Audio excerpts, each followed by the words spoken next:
bahwa kalau gue mungkin sebutnya ada unclean spirit, oke, di patung. Unclean spirit, oke, di patung. Memang betul di gereja Katolik itu banyak patung-patung seperti patung Bunda Maria, patung Yesus, salib, dan juga patung Santo Santa itu banyak memang. Nah, dia membahas tentang unclean spirit dalam patung yang disembah oleh pengikut Kristus, orang Kristen ya. Kebetulan di belakang saya ada patung Maria. Nah, saya ingin meluruskan atau menambahkan sedikit, saya kira. Jadi misalnya nih, kayak lu lagi kangen sama pacar lu gitu, lu ngeliat fotonya dia, lu bilang, sayang, I miss you so much.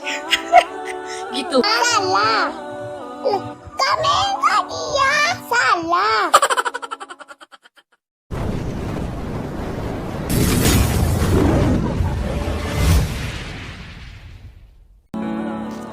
Bahwa kalau gue mungkin sebutnya ada unclean spirit, oke, di patung. Ada unclean spirit, oke,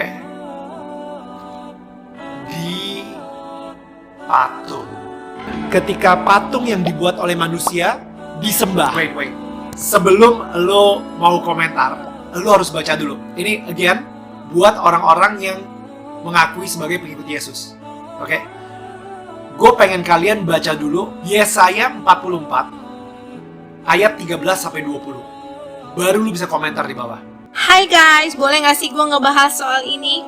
Yang menurut Daniel Mananta, kalau misalnya di patung umat Katolik itu ada unclean spirit atau jin di patung buatan manusia yang disembah.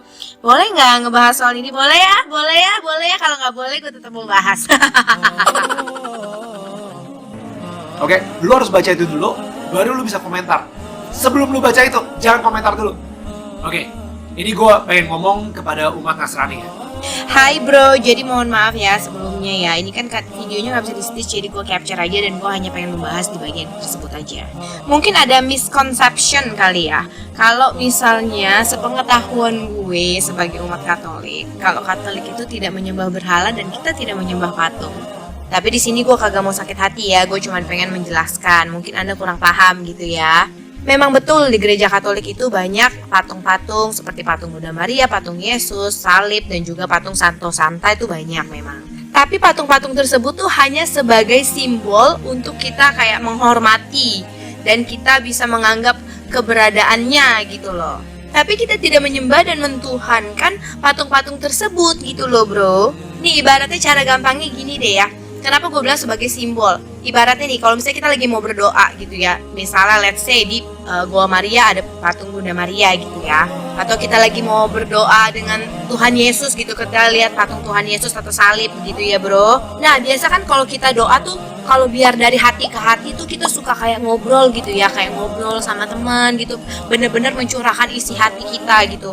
Nah ibaratnya aja nih, kita ibaratkan kayak kita lagi ngobrol sama pacar, lu LDRan sama dia. Kadang lu suka minta video call kan, lu pengen lihat visualnya dia seperti apa, atau setidaknya sambil telepon mungkin, atau sambil zaman dulu nih sambil tulis surat cinta, kita sambil ngelihat fotonya dia biar berasa gitu bro. Kalau gak abstrak mukanya, paham kagak? Jadi kayak lebih ke hati gitu nyampenya. Begitu sebenarnya say. Jadi misalnya nih, kayak lu lagi kangen sama pacar lu gitu, lu ngeliat fotonya dia, lu bilang, sayang, I miss you so much. Gitu. Sama kalau misalnya lu kagak ngeliat foto dia gitu ya, abstrak aja gitu, susah kan? Mau ngomong sama siapa? Ngomong dalam hati apa ngomong sendiri ntar dikira orang gila ya kan? Nah gitu maksudnya bro. Jadi ibaratnya tuh sama aja kayak doa, biar lebih ngeresep ke hati, bisa mengeluarkan unek-unek dan doanya tuh lebih kusyuk gitu loh. Kayak bener gitu. Paham dong? Haleluya.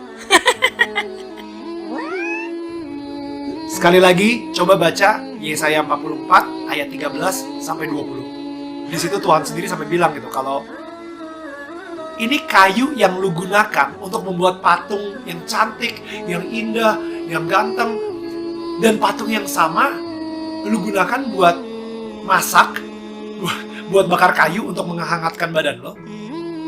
Dan abis itu patung yang sama yang lu gunakan tiba-tiba lu sembah-sembah. Itu bodoh.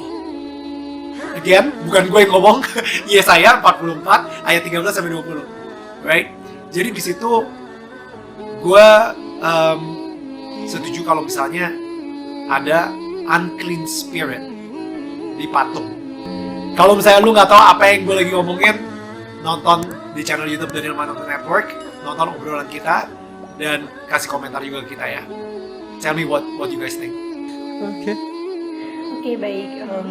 Beberapa waktu ini saya mendengar ya, tidak hanya mendengar tapi melihat juga mengenai pernyataan ya, sebuah video pernyataan dari seorang public figure yang saya kira dia orang yang cukup beriman juga, karena dari beberapa podcastnya dia ya sangat menarik. Dia mencoba menggali pengalaman rohani ya dari beberapa orang. Nah, dia membahas tentang unclean spirit dalam patung yang disembah oleh pengikut Kristus, orang Kristen ya. Kebetulan di belakang saya ada patung Maria. Nah, saya ingin meluruskan atau menambahkan sedikit. Saya kira para tokoh agama, para romo, lalu ada beberapa umat juga yang sudah mencoba untuk meluruskan hal itu. Saya kira itu sudah cukup baik dan sudah cukup mendalam. Sekali lagi saya tekankan ya dari pendalaman mereka bahwa kami umat Kristen, umat Katolik khususnya itu tidak menyembah atau mentuhankan patung, tetapi patung yang ada dalam gereja Katolik seperti patung Bunda Maria, Santo Yusuf, Yesus Kristus, kemudian ada patung-patung lain yang diciptakan ya seperti orang-orang kudus lainnya, itu semata-mata diciptakan atau dibuat sebagai simbol ya, digarisbawahi simbol atau sarana untuk mendekatkan umat beriman kepada Tuhan sendiri ya. Lalu dari video Daniel Mananta ini kita dapat belajar satu hal. Sebagai seorang pengikut Kristus kita belajar satu hal. Apa yang kita pelajari? Yang kita pelajari dari video itu adalah hendaknya kita membaca kitab suci tidak hanya sepenggal-sepenggal saja, tetapi bacalah satu perikop. Kitab Yesaya itu mau berbicara tentang apa sih? Dan kita juga harus tahu histori, sejarah tentang itu, kenapa itu ditulis ya. Sehingga kita juga tahu konteks dari kitab suci itu seperti apa. Jadi tidak sembarang menafsirkannya ya, apalagi main menafsirkan kemudian diupload kemana-mana. Jika Anda tidak mengerti atau ada yang menggelitik hati Anda untuk bertanya-tanya mengenai kutipan-kutipan ayat ya, Anda boleh bertanya kepada romo, kepada pendeta, kepada tokoh agama yang sekiranya kita semua sudah tahu bahwa mereka sungguh-sungguh mendalami bahkan belajar tentang kitab suci itu sendiri. Jadi mari bijaksanalah dalam membaca kitab suci ya.